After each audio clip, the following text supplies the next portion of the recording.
దేవుని నామమునకు స్తోత్రం అండి. నాటి ధ్యానాంశము యోనా గ్రంథము 4వ అధ్యాయం అండి. 4వ అధ్యాయంలో 1-3 వచనములలో దేవుడు మనసు మార్చుకొని నినేవే వారికి కీడు చేయకుండా ఉండుట చూచి యోనా కోపము వ్యక్తం చేయుచున్నాడండి. సర్వనాశనము కావలసిన నినేవే సంపూర్ణంగా క్షమింపబడి సురక్షితంగా ఉండుట యోనాకు బహు కోపమును వింతనైన చింతను కలిగించిందండి.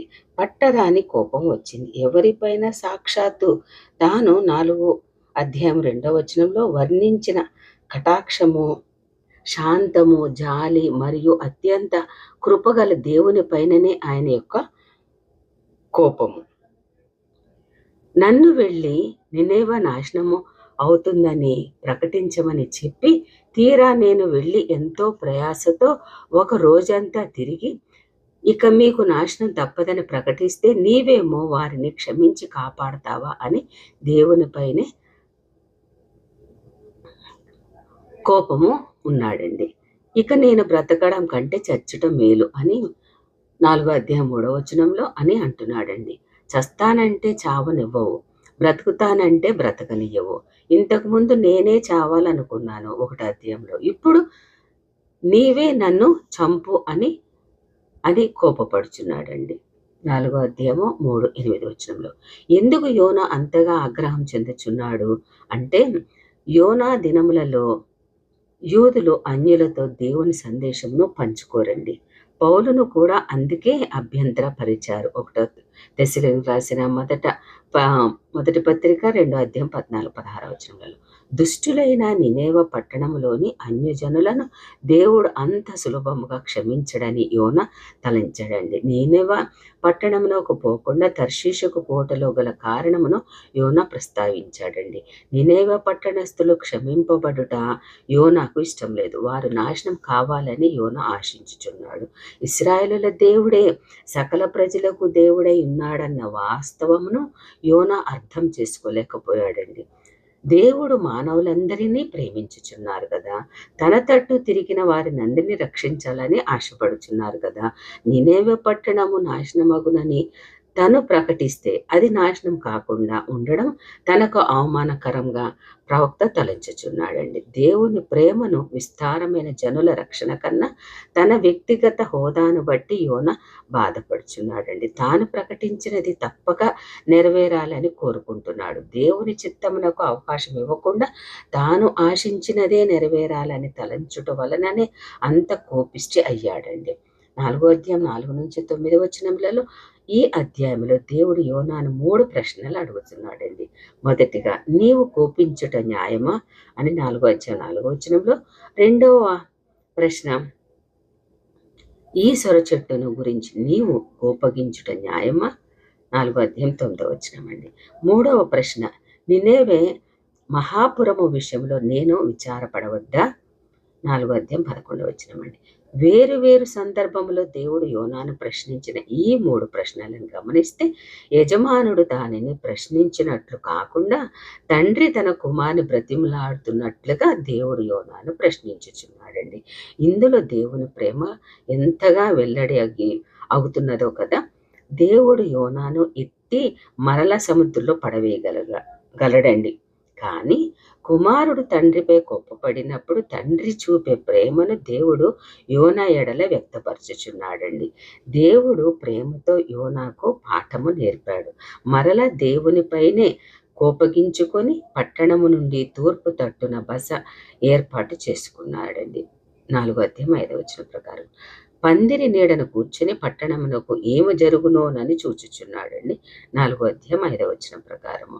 బహుశా అది నాశనం కావాలని చూచుచున్నాడేమో. అప్పుడు దేవుడు సొర చెట్టును పెంచి యోనాకు నీడ ఇవ్వగా యోనా ఎంతో సంతోషించాడండి. 4వ అధ్యాయం 6వ వచనం ప్రకారం. మరుసటి ఉదయమునే దేవుడు ఒక పురుగును పుట్టించి సొర చెట్టును తొలిపించాడండి. అది వాడిపోయింది. 4వ అధ్యాయం 7వ వచనం ప్రకారం. యోనాకు ఎండ దెబ్బ తగిలి బ్రతకడం కంటే చచ్చుట మేలని అంటున్నాడని 4వ అధ్యాయం 8వ వచనం ప్రకారం అని మనం తలంచుచున్నాడు యోనా. ఈ గ్రంథములోని యోనా మరణమునే ఎక్కువగా కోరుకొంచున్నాడండి. 1వ అధ్యాయం 12వ వచనంలో, 4వ అధ్యాయం 3వ వచనంలో, 4వ అధ్యాయం 8-9 వచనములలో.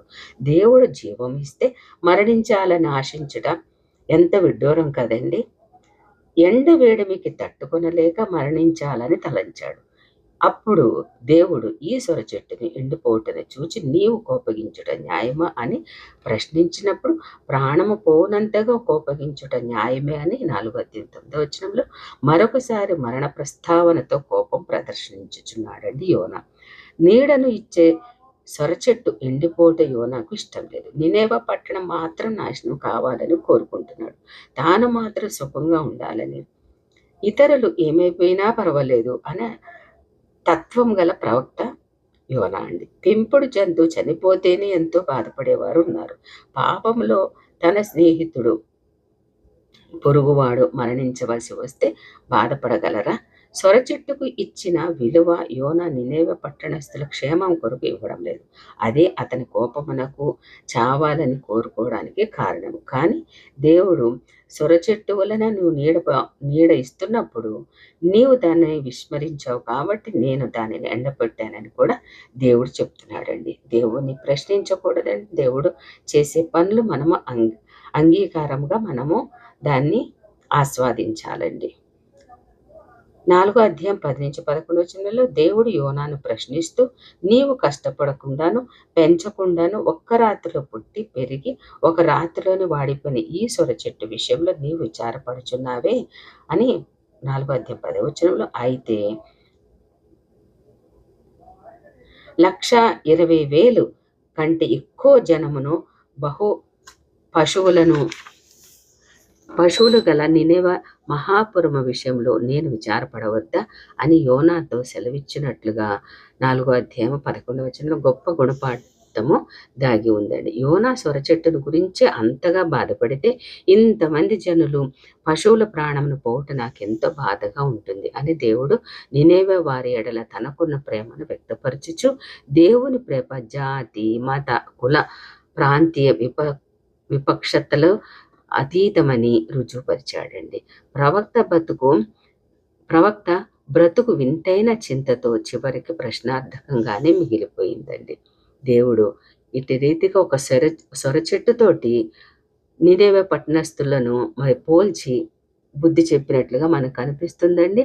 మరి వారు నినేవే పట్టణము నాశనం అయిపోతున్నప్పుడు వారు పశ్చాత్తాపడ్డారు కాబట్టి వారందరినీ 1,20,000 మందిని దేవుడు రక్షించాడండి. ఒక్క యోనాతోటి. యోనా వెళ్ళి చెప్పినప్పుడు వాళ్ళు మారు మనసు పొందుకున్నారు. కానీ యోనా మాత్రము సణుగుతూనే గొణుగుతూనే ఉన్నాడండి. అట్టి రీతిగా కాకుండా దేవుడు అప్పగించిన పనిని మనం నిర్వర్తిస్తే మనము బ్రతుకుతాము, అవతల వాళ్ళు బ్రతుకుతారండి. దేవునికి చేసిన కార్యానికి దేవునిని మనం ఎంతో స్తుతించి ఘనపరచాలండి. ఇటు రీతిగా మరి యోనా గ్రంథంలోంచి కొన్ని ఆత్మీయమైన పాఠాలు దేవుడు నేర్పించినందుకు వేలాది స్తోత్రములండి. ఆమేన్.